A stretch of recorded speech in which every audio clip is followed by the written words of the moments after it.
El tema central es si los estados de bienestar representan una solución genuina a las contradicciones del capitalismo o si son formas de administrar sus efectos sin transformarlo.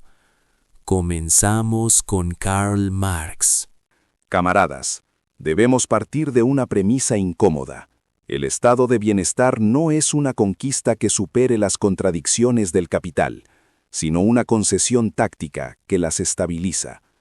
Cuando Bismarck introdujo los seguros sociales en Alemania en 1883, no lo hizo por humanismo, lo hizo para desarmar al movimiento obrero y perpetuar las relaciones de producción existentes.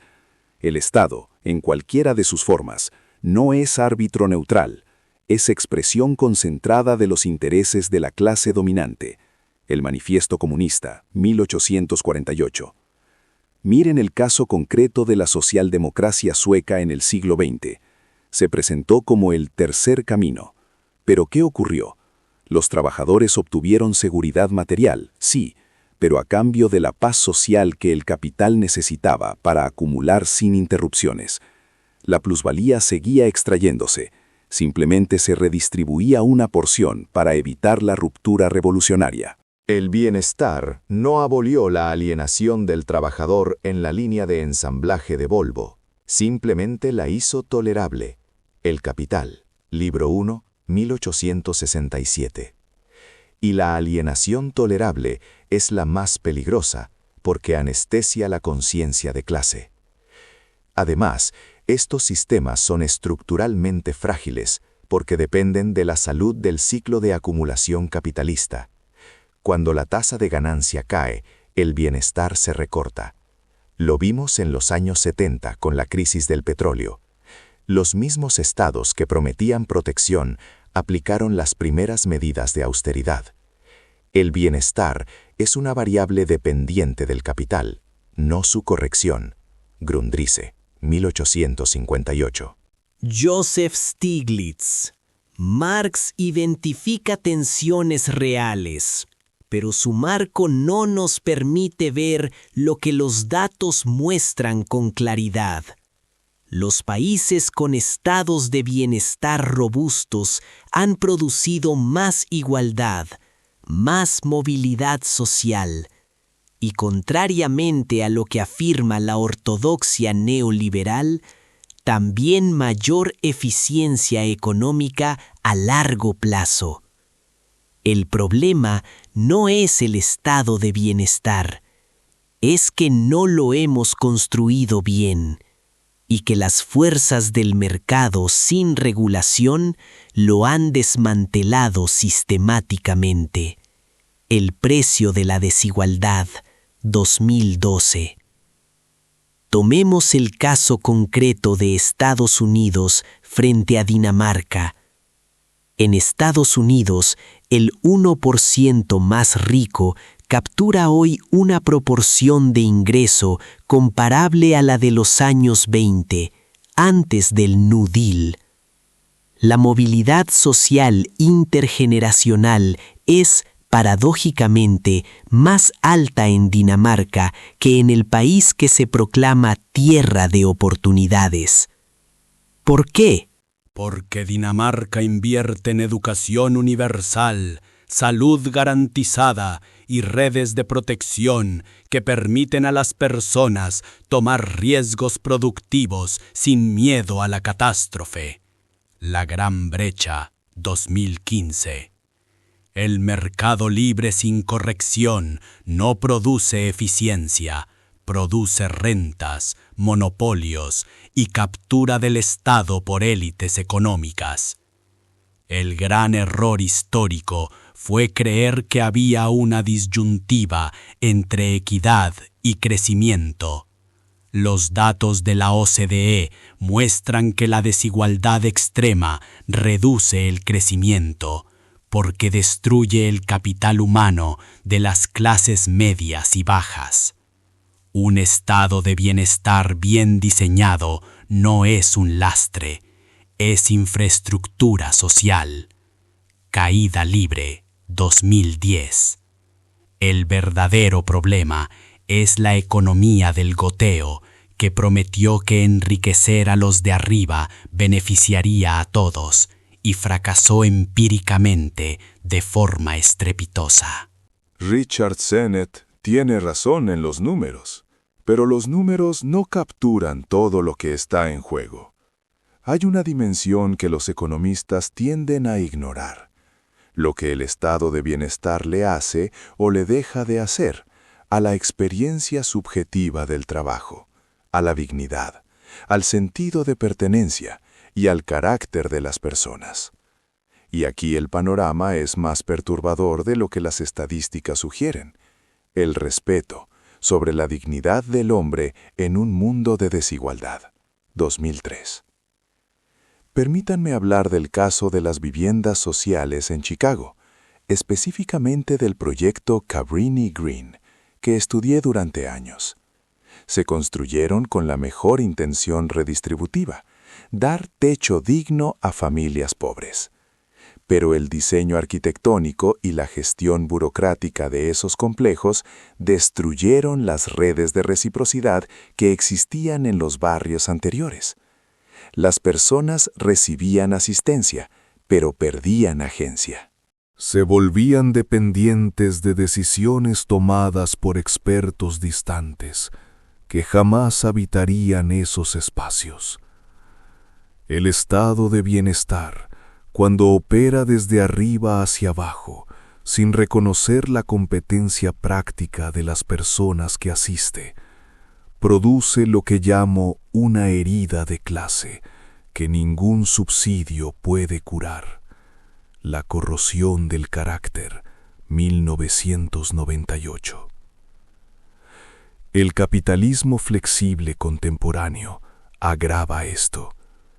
Las personas que trabajaron 30 años en una fábrica de Detroit y luego fueron reconvertidas a empleos de servicios precarios no perdieron solo ingresos, perdieron la narrativa de sus vidas, la posibilidad de decir: esto construí, esto dejé. El estado de bienestar que solo indemniza, pero no reconstruye esa capacidad de narrar la propia vida, fracasa en lo esencial. El artesano, 2008. Necesitamos un bienestar que no trate a las personas como receptores pasivos, sino que cultive lo que los griegos llamaban techne, el orgullo del trabajo bien hecho. Tomás Moro. Escucho a mis distinguidos interlocutores y noto que todos, incluido Marx, debaten dentro de los límites de lo que consideran posible. Permítanme recordarles que la imaginación política tiene la obligación de ir más lejos. Hace 5 siglos describí una isla donde la jornada laboral era de 6 horas, donde nadie acumulaba riqueza ociosa y donde el bienestar no era una política compensatoria, sino la estructura misma de la vida común. Utopía, 1516.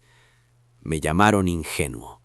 Pero observen, lo que entonces parecía fantasía, la semana laboral regulada, la educación pública, la atención médica colectiva, es hoy el mínimo que defienden ustedes. El caso que quiero traer es el de los enclosures en Inglaterra, que denuncié con furia en mi tiempo. Los señores expulsaban a los campesinos de las tierras comunales para criar ovejas y vender lana.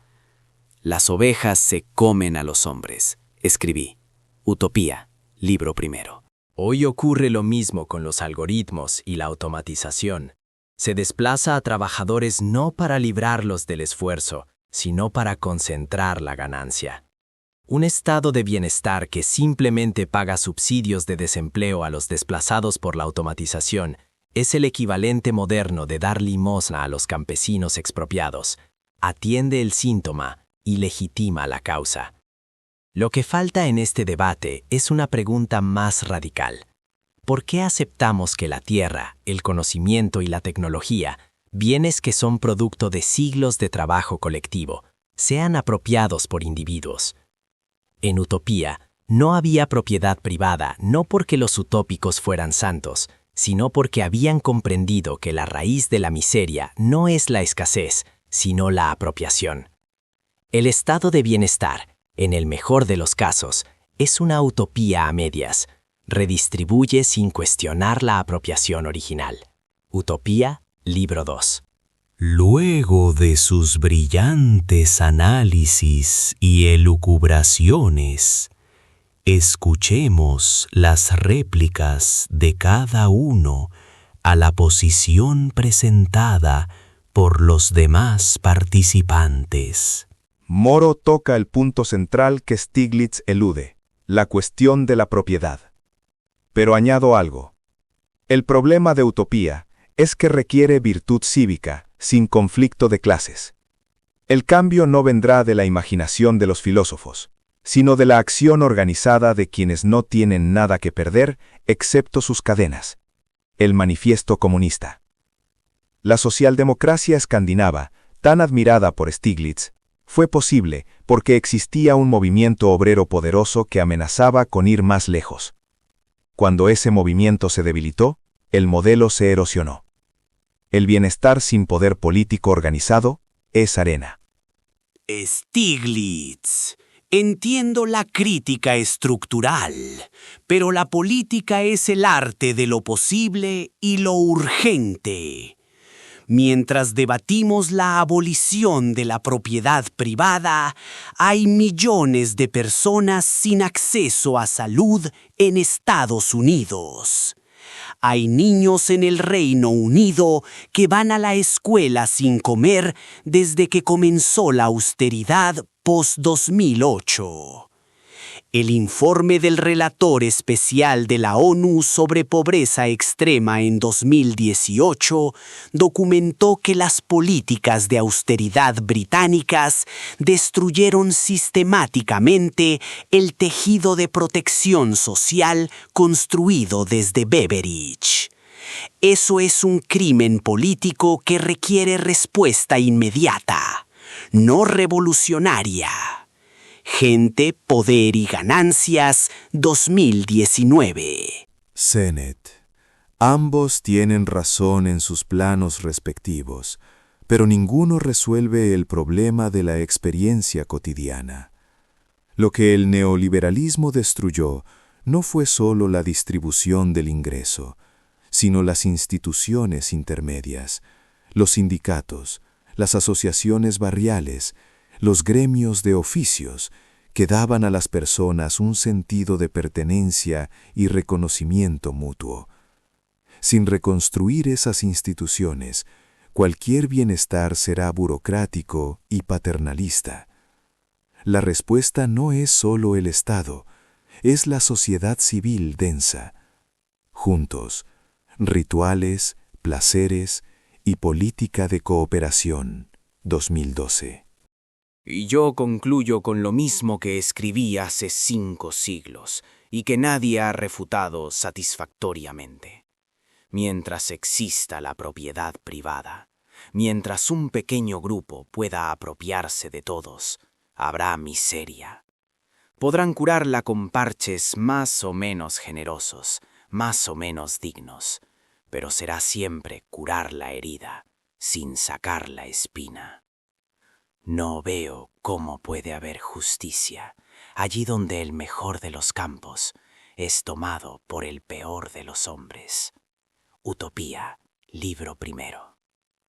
Esa espina sigue clavada.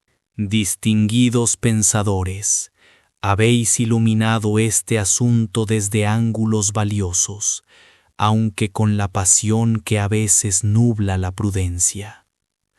Marx señala con justicia que las instituciones reflejan las relaciones de poder, pero yerra al reducir todo movimiento histórico a la lucha de clases, ignorando que el ser humano es por naturaleza un animal político, cuya plenitud no se alcanza por la mera abolición de la propiedad, sino por su justa ordenación.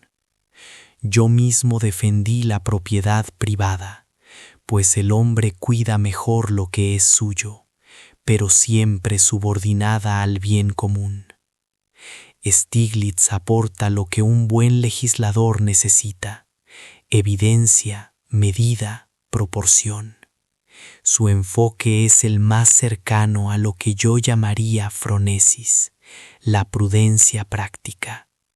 Sin embargo, los números sin filosofía moral son instrumentos sin dirección. Sennett comprende algo que los demás descuidan: la dignidad no es solo material. El hombre que no puede decir, esto hice con mis manos, es un hombre incompleto. Aquí está lo más cercano a mi concepto de eudaimonia. Y Moro sueña noblemente, como todo filósofo debe atreverse a soñar. Pero utopía, al eliminar la tensión entre interés particular y bien común, suprime también algo esencial del carácter humano. Mi veredicto es este: el estado de bienestar no es la ciudad perfecta, pero puede ser una ciudad suficientemente justa. Y lo suficientemente justo, bien administrado, es el verdadero arte de la política.